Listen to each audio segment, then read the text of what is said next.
Yeah, I'm gonna give you intro music. Go ahead, talk, Garrity. All right, Garrity, so we're back. We're finally getting together on another boxing episode. We're coming to you on June 23rd at 9:56 p.m. after about 2 hours of trying to figure out the technical glitches that have kept us. We're ready to roll now. Daniel, have you pressed record?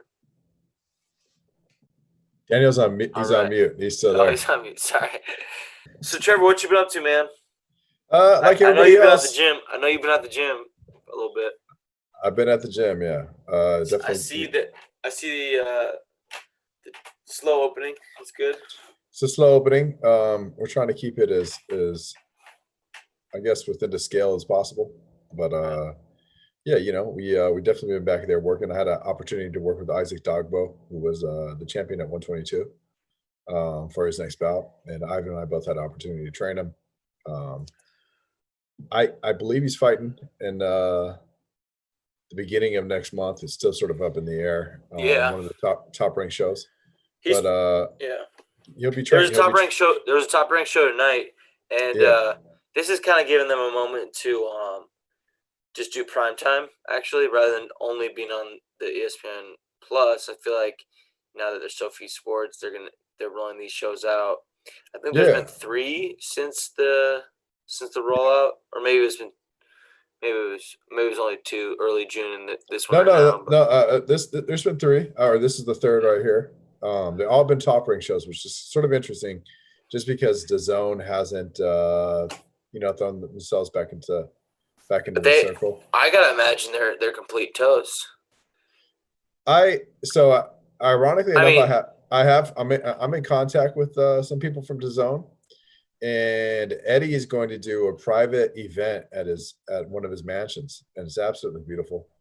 If you get an opportunity, just look up DAZN Matchroom Boxing, Hern Mansion, as an Eddie Hearn, and yeah, I mean, like, who would want quick to? question: how did Hern make his money? Was it from boxing, his father's boxing empire, or were they money from something else prior to being No, boxing? no, no. His father's very much self-made. His father Right, grew up but in the. what, like, sometimes like an oil man No, might become a boxing promoter or something. nah, Was nah. it from boxing or is it from another It it industry? it was from boxing. Yeah, I can't remember who his dad's first fighter was. Man, it's escaping me right now. Oh, yeah. So I don't want to misspeak, but Yeah, that's fine. yeah. I mean, his dad got a start there, and I guess the story is that Eddie Hearn said that he didn't necessarily want to. Eddie Hearn was into it, but his mother didn't want him to go into that. His mother wanted him to go into something else, and he'd been well educated, and he was working in a suit and tie sort of job, Right.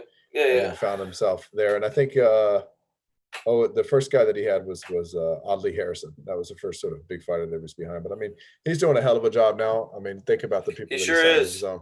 Yeah. So, got Canelo, obviously, Gennady. I mean, there's just, he's got a great thing going on with Golden Boy, Well, Anthony Joshua. to be I clear to mean, the audience, he's not the zone. He's Matchroom Boxing, but mhm. together they've done a lot of work. Yeah, Matchroom Boxing And, teamed up and with the DAZN, marriage the and marriage of the two, and then also yeah. the unity with Golden Boy has I made. mean, it definitely, not the correlation is causation, but I mean, it definitely was at the same time. Lynn is the billionaire. He's a Frenchman. I don't want to say his last name wrong, but he's worth like $18 million. But he teamed up with Eddie Hearn and had given, not given, but trusted Eddie Hearn is probably more appropriate, $1 billion to start the Matchroom Boxing DAZN relationship. And that's, fast forward to where we are today, even So he's straight during. burning through cash right now. Well, to believe it or not, I mean, when But I it's a was long looking, runway. It's a long cash runway. So I hopefully it's he from comes what out of this. from what I understand, actually, they're cash positive. They're already turning a profit, That's which is good. amazing. Which is amazing because of how many subscribers they were able to get. But I mean, think about this. Think about the product that DAZN offers, which is so incredible for not much money a month. Yeah, So but you get to see I a mean, I had pay-per-view to cancel. stars. I had to cancel prior just because I needed to cut my expenses down very, very harshly. But that was prior to all this happening. I can't Yeah, imagine they have a single subscriber staying on board. I think that if What people, value if what value do you have offer if you're a live sports service subscription model? I think that, I mean, that's like They everything have no. else. I mean, you can Yeah, imagine some but some. if you have cable television, then why have ESPN, or why have Fox Well, FS1, or no, no. Like why have other Fox Sports? businesses have found like different revenue streams during this time. I mean, I would. If you're to zone, you don't really have any options. Uh, I You're a don't think. subscription based service, and your your value proposition is you offer live boxing.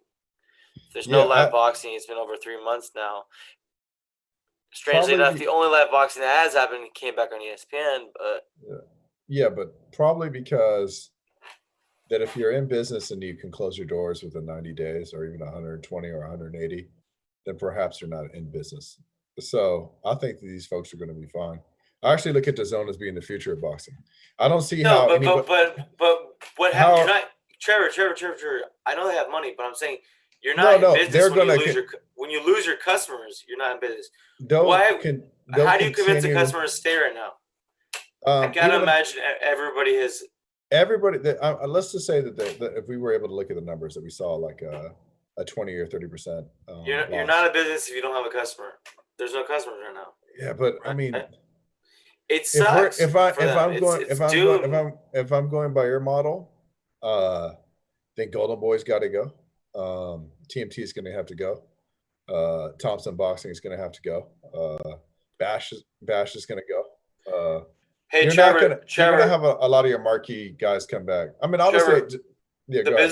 The business model of all those promoters that you mentioned is different than DAZN. DAZN being a subscription broadcast service on an app on your Mhm. TV. If you're a subscriber, you have no reason to tune in right now. You're canceling your subscription. But when we're talking about promotional companies that are on, they're in business the night of the fight essentially, and throughout a whole catalog of business throughout the 365 days in the year. Yes, they're paused, but ticket sales and pay-per-view sales start up again once There's they're there's no revenue during this when, quarter, okay. but There's you have not. you're not canceling on them, is what I'm saying. There's The business been, model is doomed. because of the zone, pay-per-view is pretty much gone, almost obsolete. You can't factor in the gate, because the gate is an absolute reflection of COVID.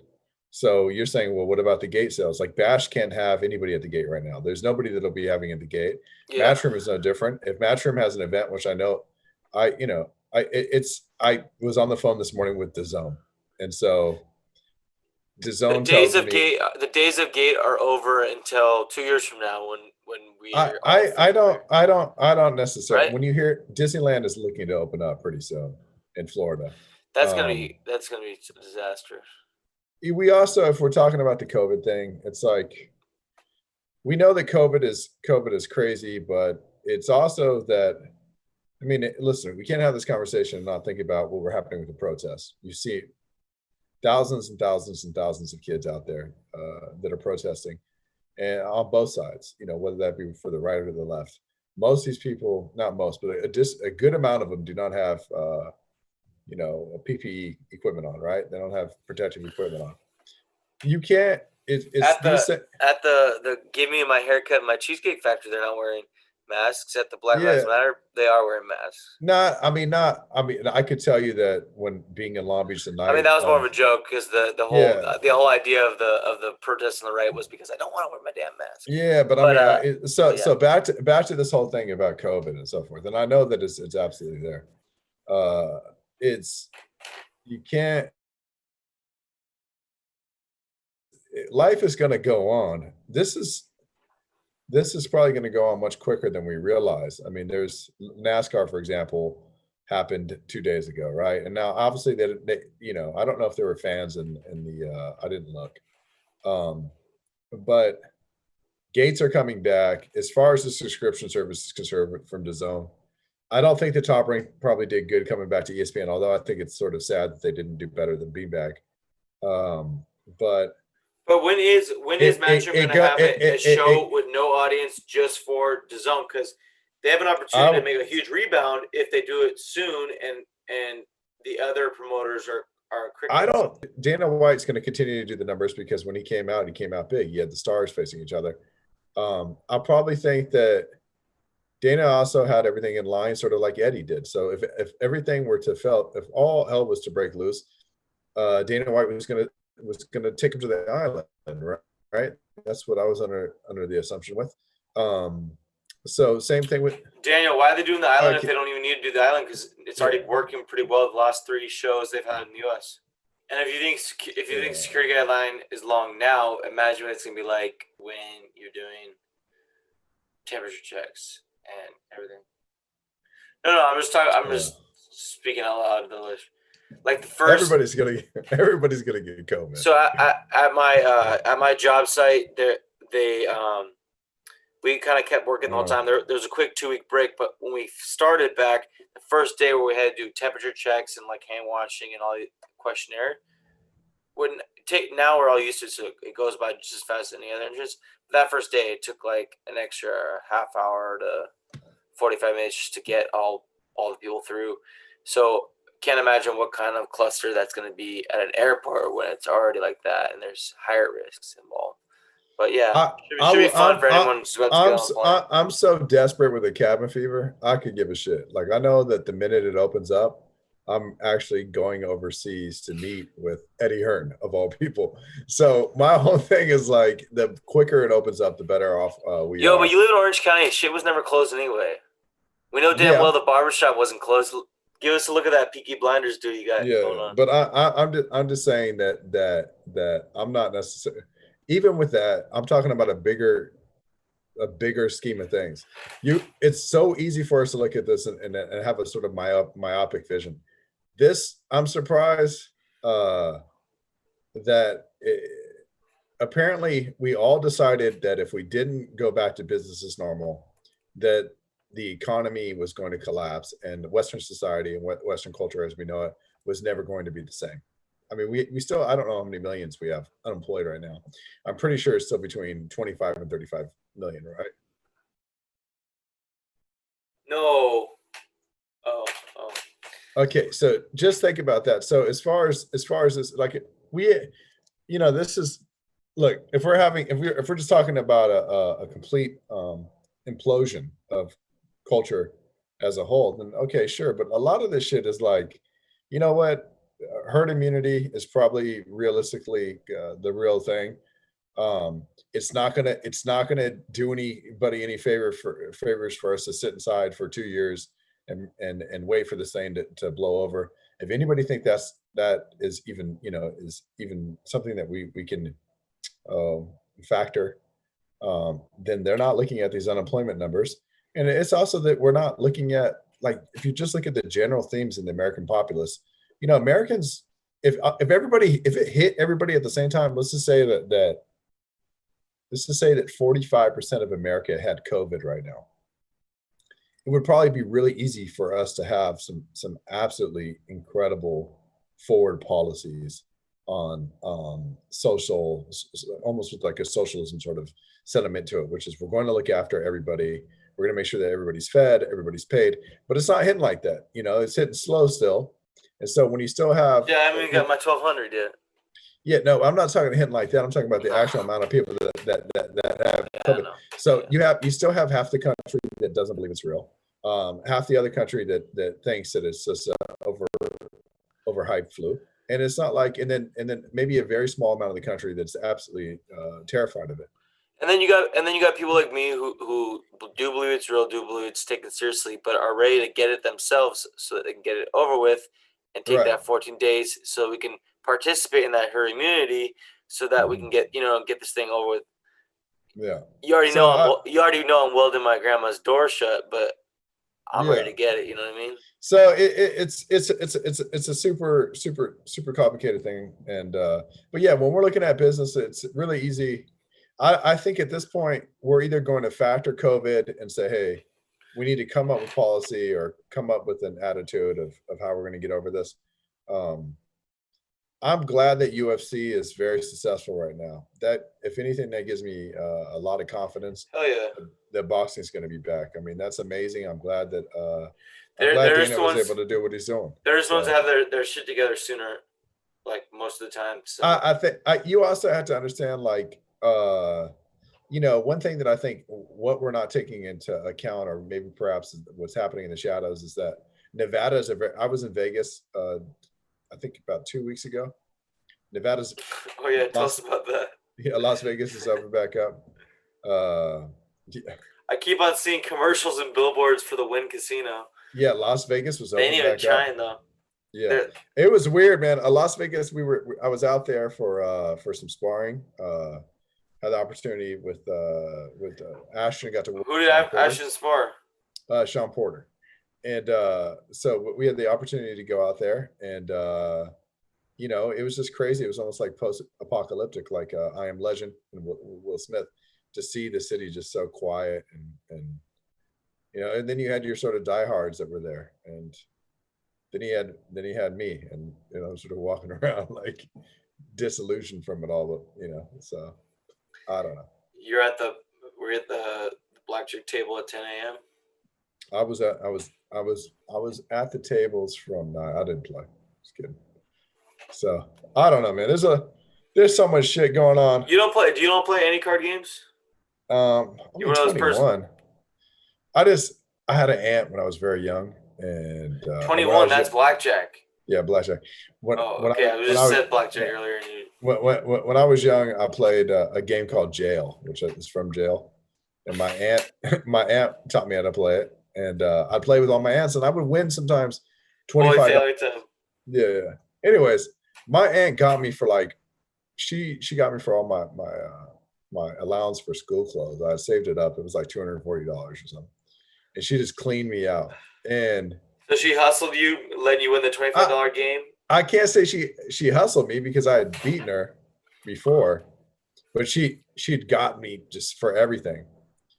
And it was crazy because I wanted to cry, because I'm like going into the 9th grade, and I need that money for But that's school the most clothes. important. That's the most important year for getting a good set of clothes. I mean, it didn't matter. It didn't matter to me because I went to all boys school. But yeah, my aunt looked at me. In fact, those are the best clothes I got. I think my mom took me to shop that time, and I think that was the last time for 5 years I was wearing those same clothes. I still have a few pairs of those shirts. My aunt looked at me and was like, "Yeah, you lost," and she took my money. She earned my money, I guess. And after that, I was like, "Yeah, fuck gambling. I'll never gamble. I mean, I'll play sometimes I'll pay like $50 or $100, but I've only done that like a handful of times since I was 15. So thank you. I haven't done much gambling either. Yeah. But I'm not completely against it. I just been some people been cheap most of my life, I don't. I just. I would enjoy it. I'm sure I would enjoy it. I just haven't had many Vegas trips. No. I've gone like probably twice, and one time we played a decent amount, but nothing crazy. But yeah, I'm not like one of those guys. I know guys I work with who like. The thing about Vegas is so amazing because of the smell. It's like, you're being overwhelmed by oxygen and tobacco at the same time. And then there's a certain type of person that you can only encounter in Vegas, or only encounter in a casino. Yeah, they're doing a pretty good job. I can smell the damn tobacco.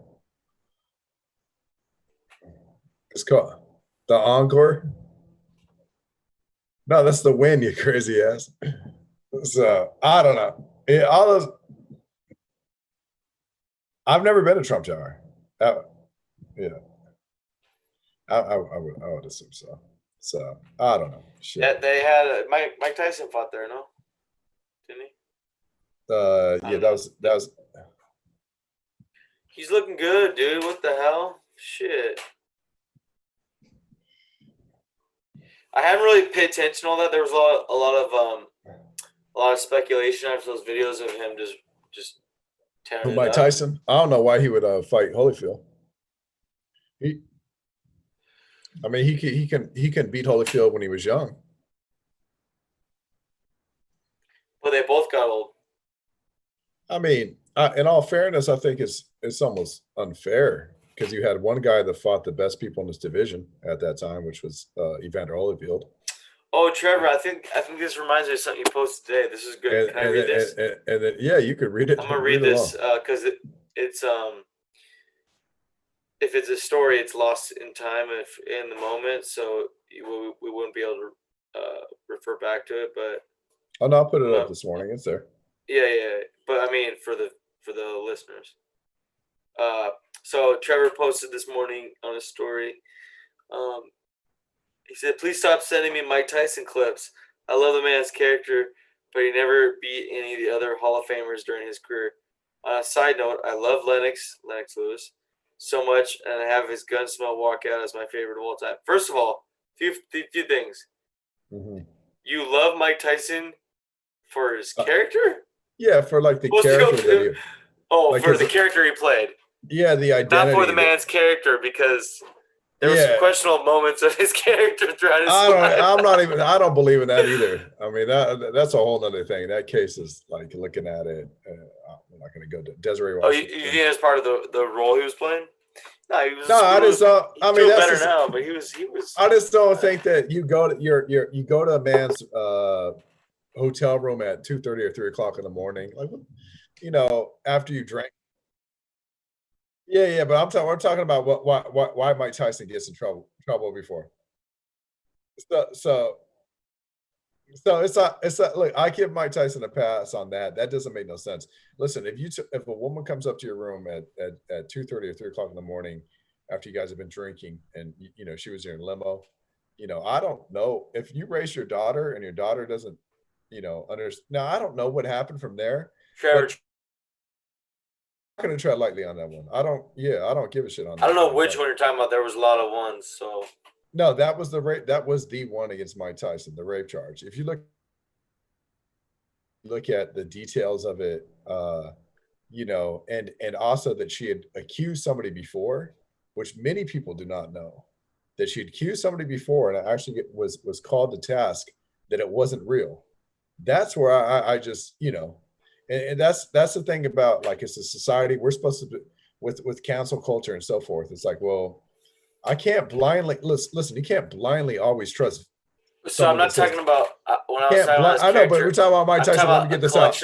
But let me get this out because I don't care. But you cannot blindly always trust the victim. I do not believe in that. You know this, and that's the sort of problem that we see right now, especially with a lot of cancel culture. So looking at Mike Tyson and what Mike Tyson did, you know, and him being taken to prison for rape.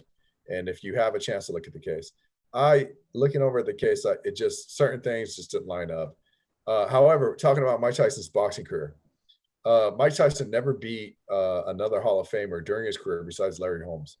I don't know if they allowed Trevor Burbick into Catskill, into the big Hall of Fame. I don't think they did. It's when you talk about Mike Tyson, when he faced Evander Holyfield, Mike Tyson, when he faced Lennox Lewis, when he faced all the other greats during his era, he fell short.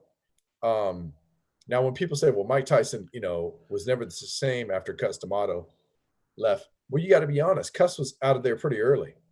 So you can't use that as a context of excuse either of time. I do not put Mike Tyson in my top 5 heavyweights, and I'm not sure if I put him in my top 10. And that's just I really have to take a close look.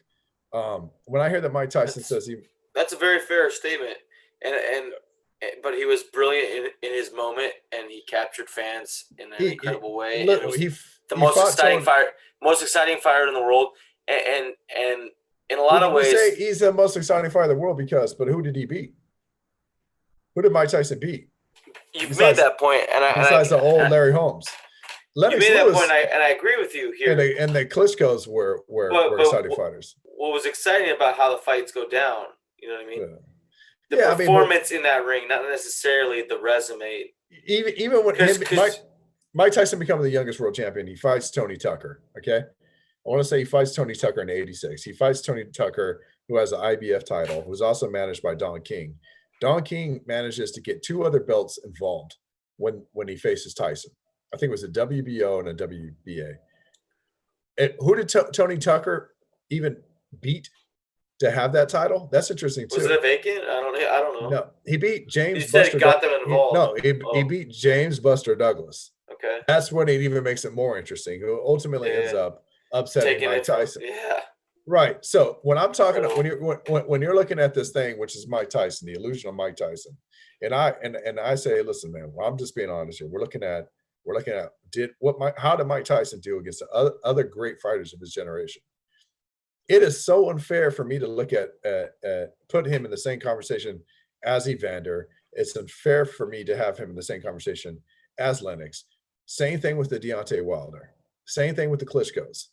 These guys faced everyone during their time. Now, some of these guys were good and some of these guys weren't. Sure. Could you say that, Klitschko's obviously didn't have looks like what we're going on with during, Muhammad Ali and Joe Frazier, or even that, when you say looks, you mean competition? Competition, right? Not, I mean, there was not style or. Yeah, but I mean, you still had the Klitschko's had the belt collectively for almost a decade. It was in the family, right? Yeah. Now here we are looking at Mike Tyson, and we have this idea of Mike Tyson as being the greatest heavyweight of all time, and we're seeing who he faced. Like, Mike Tyson. I'm glad he's in shape. He looks incredible on the pads. I hope he doesn't bring any of that energy to the young heavyweights out there today. Hell no. Yeah. And furthermore, if he wants to take a fight, you want to impress me, Mike? Go fight Shannon Briggs. Because Shannon Briggs. That'd be interesting. Those are two old men that are both in shape right now, talking less shit. Well, Shannon Briggs is.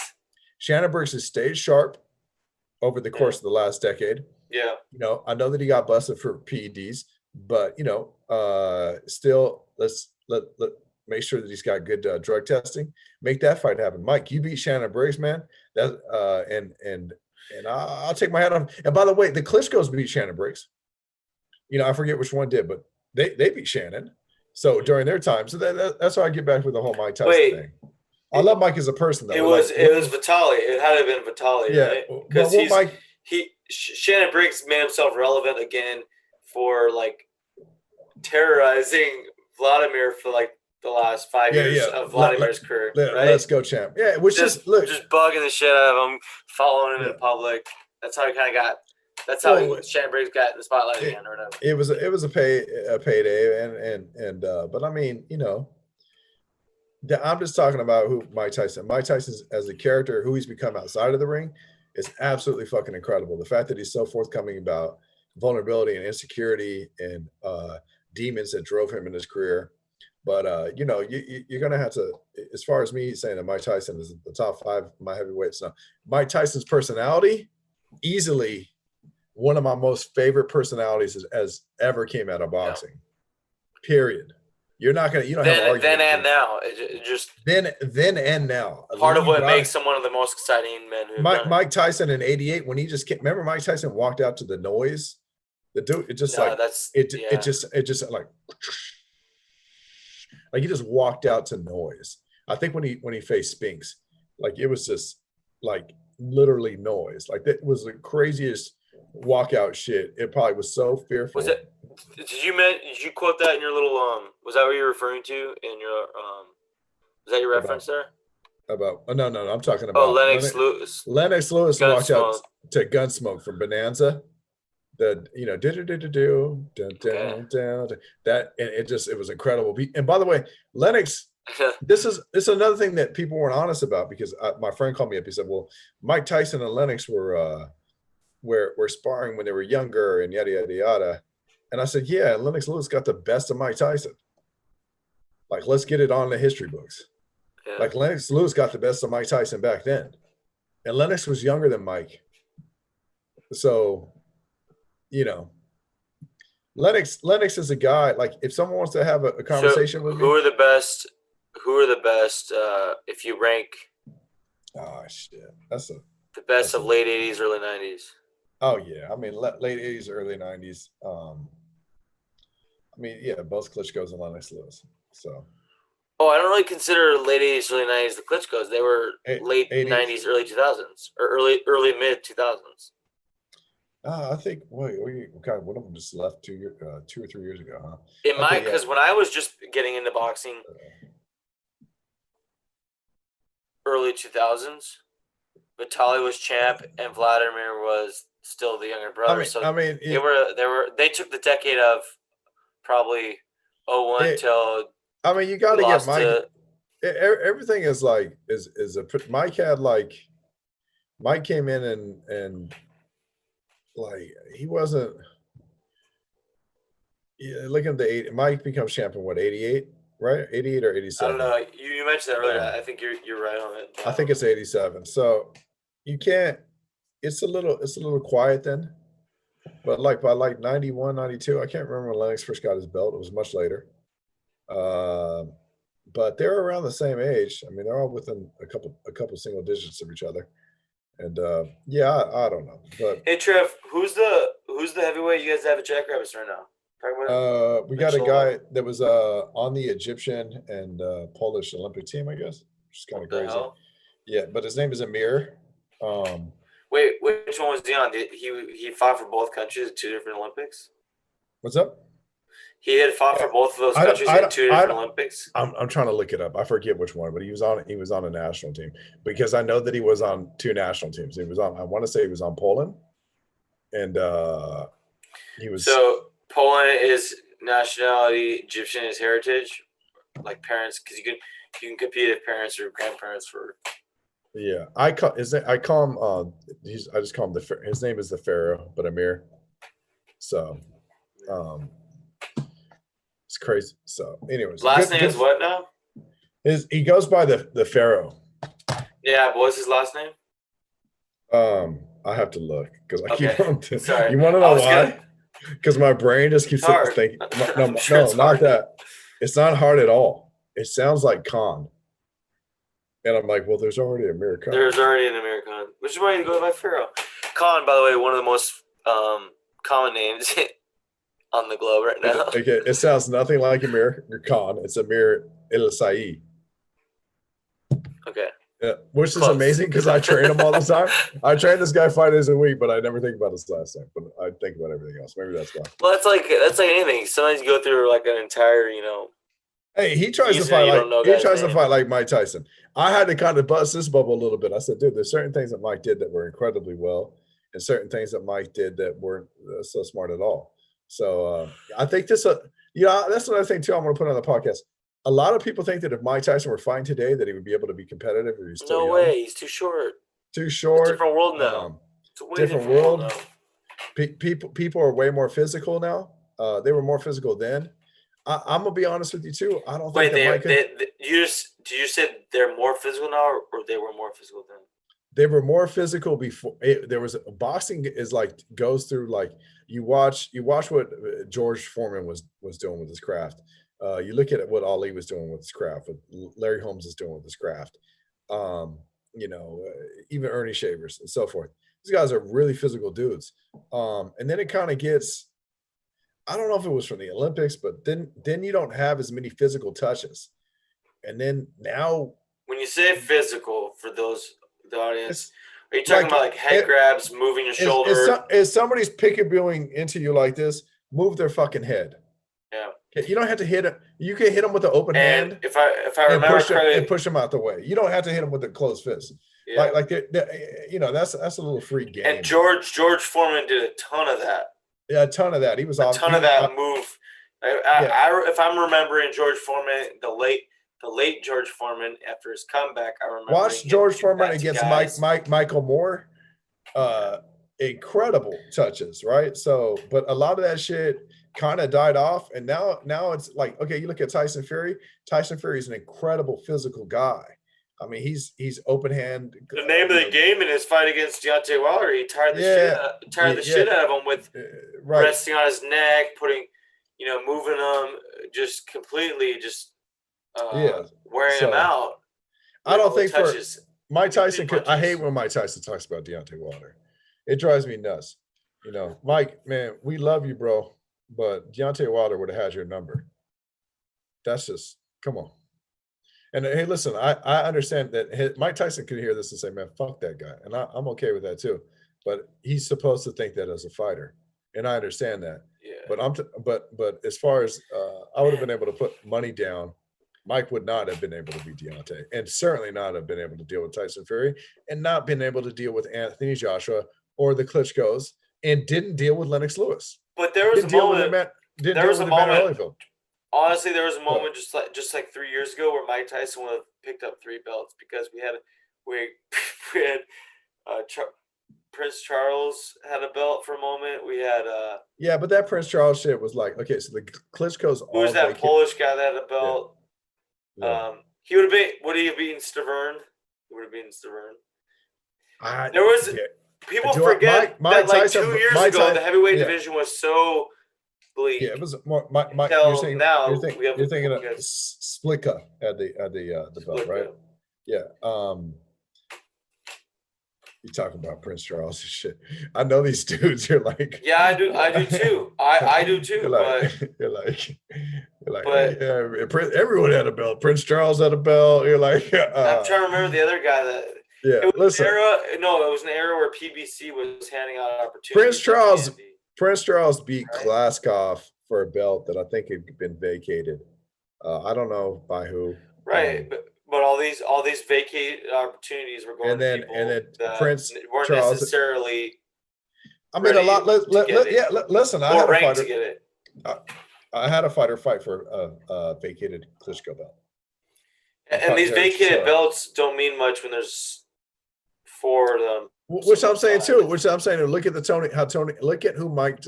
at how Mike Tyson got the youngest heavyweight champion in the world. Look at who he fought for, and look at how he got his belt.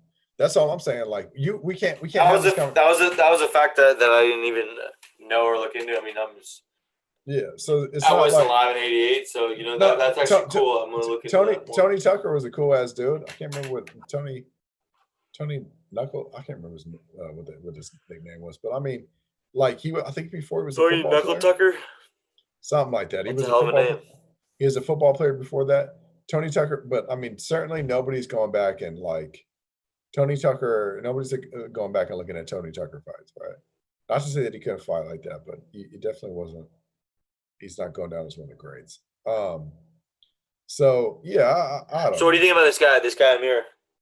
Is he got a chance to be a contender fairly soon? Where do you see him going? Amir's going to take time. We've had the opportunity to work with Alexander Flores, who fought actually.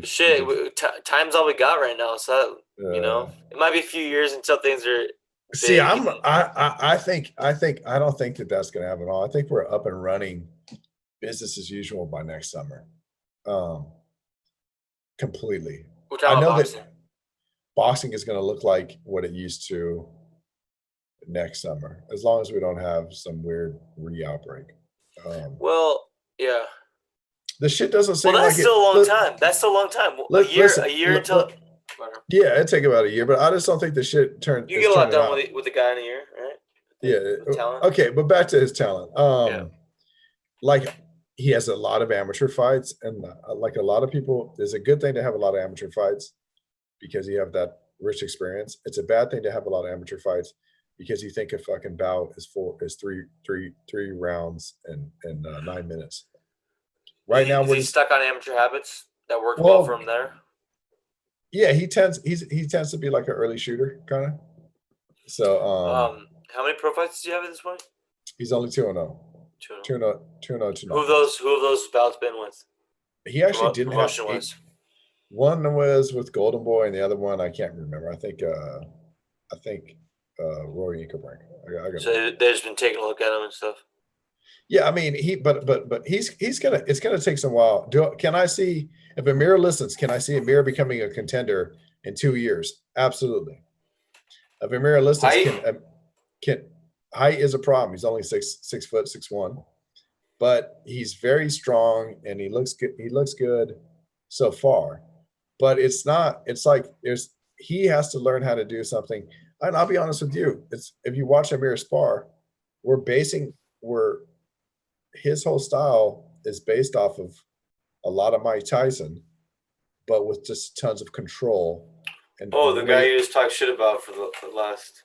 Yeah, but It's you didn't not ask good. me. Mike Tyson No. could have been great. If Mike Tyson had better control and a more physical game, he would have probably been. But he didn't. But I know what you mean. The fact that the element of doing the most with the height you have, doing the most. So, like, I don't know if he could right? be world champion, but I think that he could definitely fight for a title, and he might be able to, depending on how, if he keeps evolving at the rate that I see him evolving at. I believe that we can have our first heavyweight world champ out of the gym.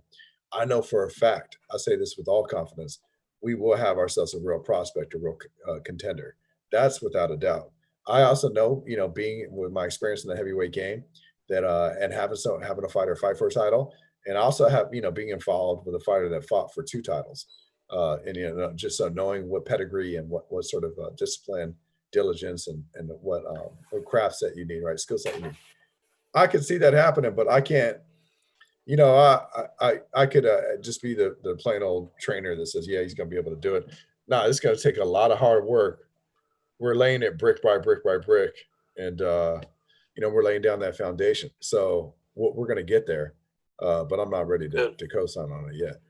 But it's a lot of That's the only way to do it. it's a Brick lot by of shit brick, going man. on. Yeah. That's the So only way to do it. yeah, I don't Well, know. do you have any other news from Long Beach other than Uh, Amir that? So Dogbo's back in England. I could touch a little bit about what's going on with England, maybe. Yeah.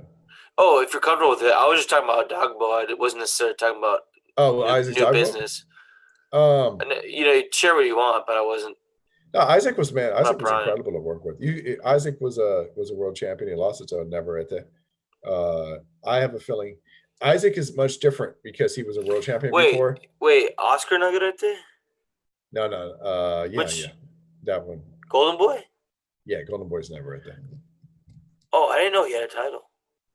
When was this? I think it's that Neverete, but the 122. Maybe it's a different one.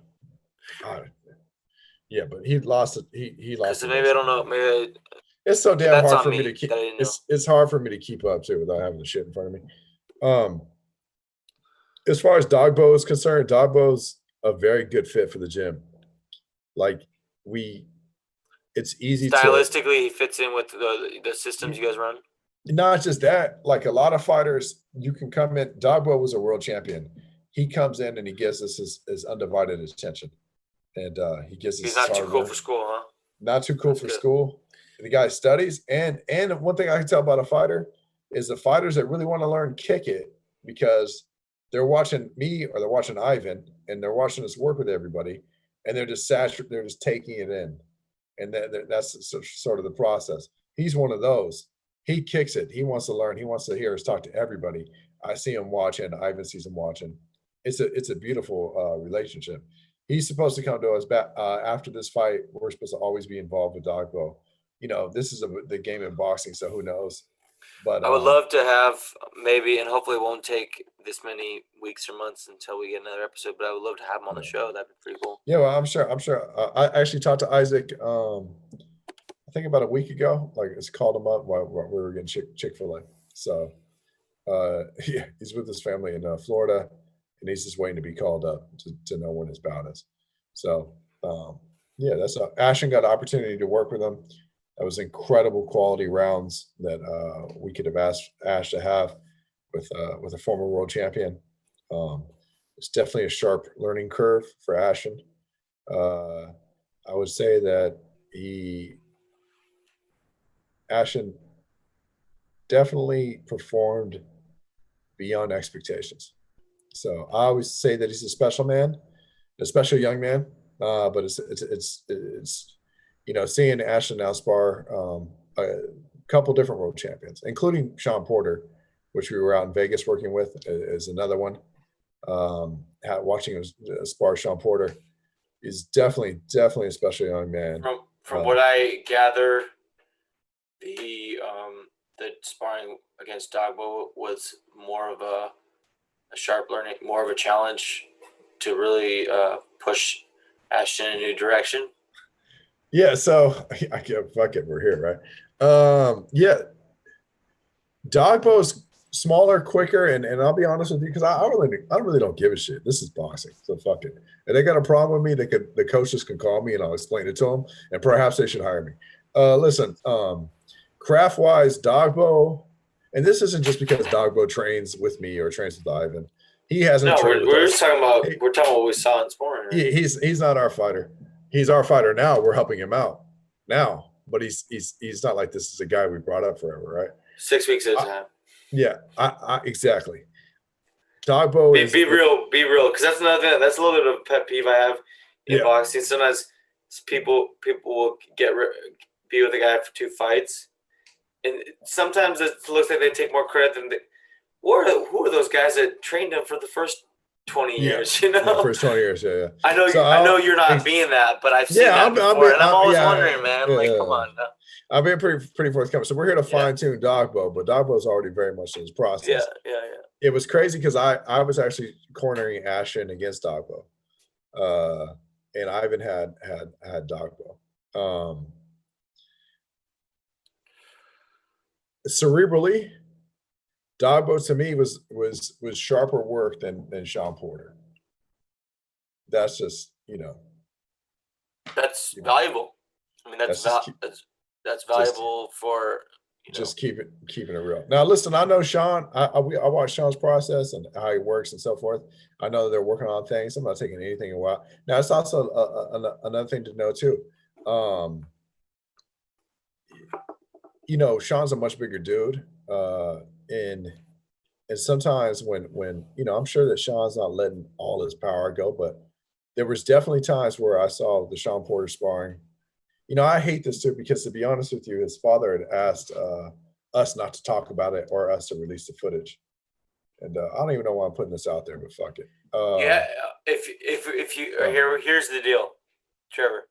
You've actually talked more about Ashton's experience with Dogbo than you haven't really mentioned. You haven't really mentioned anything about the sparring with Sean. So we can just go along about our business and continue as we've been, because we haven't really mentioned anything substantial about the sparring with Sean. Yeah, I mean, there's not. I guess it's not really. And by the way, a reflection 4 weeks later isn't necessarily giving away the cook's secret recipe or nothing. It's just sparring anyway, so nobody really gives a shit at the end of the day. It's a valuable experience for a young man, is what it is. But it's incredible to see our 16-year-old. That here we go. We talk about what you just said. Who's been trained for the majority of his career by his father, who has me come in as an advisor or a trainer in the last 2 years. But really, I'm a very auxiliary piece in it all. I'm almost there as just like a secondary, like look and eyes and so forth, right? Yeah. Ivan is who trained Ashton. I come in there and I try to give Ashton insights, but we're all on the same page. So it's like good fucking chocolate chip cookies. It just works. And so I looking at the Sean Porter shit go down, like, man, I at first was like, damn, I can't believe we got him, sparring Sean. And it's cool. It's cool to be able to spar for world champions. It's a little look into the future potentials. What was cool about it, the best experience about it, we'll never put the footage out, but I don't see why this should be a problem, especially because if Sean Porter's father has a problem with it, Kenny Porter, he has to understand too that we're in business just like him, that we want the best for our fighter. We want the best for Ashton. I don't see nothing wrong with what it is I'm about to say.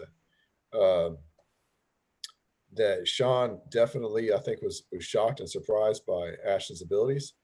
That Ashton, as everyone is when they see him for the first time, they're like, "Damn, right. 16." You know what I mean? Yeah, that Ashton definitely treated Sean no different than he treated Oscar Negrete, no different than he treated Albert Melion, no different than he treated Isaac Dogbo. And just to say that he, went in there with the intentions that went all rounds, right? That going in there with that sort of intention, it was good to see Sean Porter actually have to jump out of character, have to start fighting back. I seen him get rough. One thing I will say, it's all about those two men on that given day. Mm-hmm. And there is an element of surprise and how that affects your psyche. When Sean wasn't walking into the ring fight he ready. might not. Sean was walking in the ring. I'm gonna work with this kid. Yeah, He's exactly. surprised. Of course, he's surprised. There you go. And then all of a And of sudden you see, course, he was gonna work with the kid, and then he's like, "Oh, this kid's ready to do and a then lot of work." You know what I and mean? So you see that's that cool for everyone involved you know because this as a fighter. You get jumped out of character. You got to all of a yeah, sudden you find yourself, damn, I got to really yeah, fight this kid. I got to really box.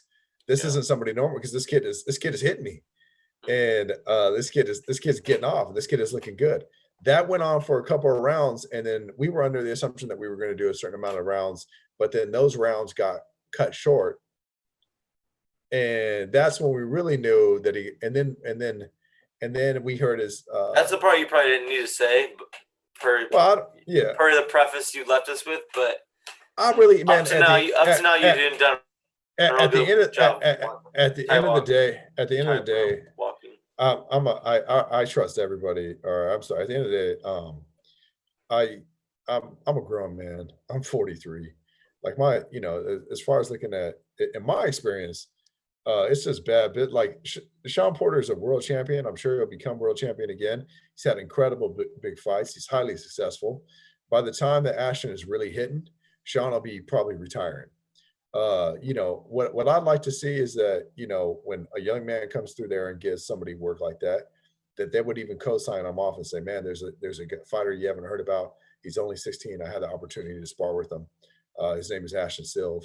He just gave me he gave me a lot of work. Be on the lookout for him. I'm sure he's going to be a name that you guys are going to see in lights like you've seen mine in the future. Yeah.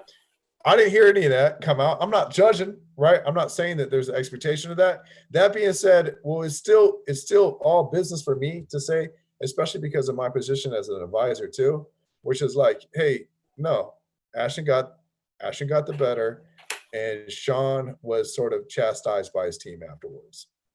I don't see a problem with that.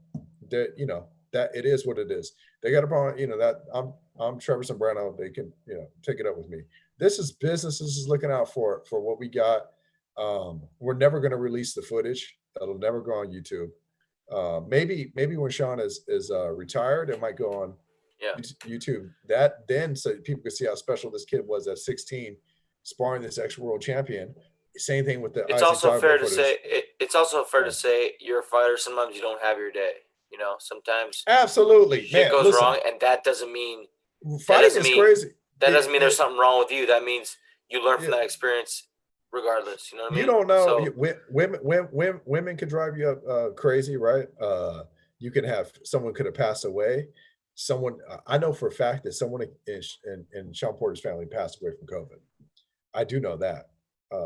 So it's not like it's a lot of shit factoring, and it is what it is. So I'm not saying, but as far as him looking sharp, he looks sharp. So good. I mean, this is something to look forward to. I'm really looking forward to a few years from now, seeing him make his pro debut. Or I'm not a few years. Who knows? I'm not saying a few years. Who knows? It might be next week in London, England. I have no idea. But what I'm saying is, I'm looking forward. It's not going to be next week. I don't know. Yeah. So, but Trevor, this leaves the listeners for something to look forward to. We've been hyping his name for a long time. This leaves something for all of us to look forward to. At this point, I think I got a wrap for this conversation. Don't worry about it. Get some sleep. I got an early morning tomorrow. Be up on the iron at about 6:40. So I gotta get going. And good talking to you, bro. All right, bro. We're gonna. Yeah. So this is it, man. See you guys next time. Thanks for tuning in. We'll get this episode up, and we're gonna be back doing this regular again. All right. Thank you.